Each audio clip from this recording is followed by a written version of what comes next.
Assalomu alaykum qadrdonlarim. Mana bugun biz 9 ga 9 kvadratlardan blok tayyorlaymiz. Buning uchun mana ikki xil rang olib oldik. Mana bir-birini ustiga qo'yib, yonidan 0.5 ga tikib chiqamiz. Mana qirqib dazmollab oldik. Tayyorlanayotgan blokni mana orqasi, mana choklarimiz. Mana endi bularni bir-biriga ulaymiz. Mana tikkan kvadratlarimiz shekasidan tikib oldik. Ana endi bularni chizib olib, o'rtasidan mana bu yoqqa chizib olamiz. Bu yoqqa chizib olamiz.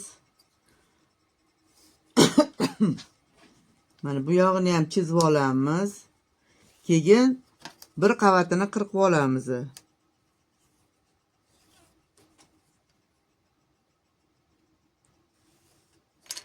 Mana bir qavatini tikib olamiz, qirqib olamiz. Bunday qilib, orasini ochib,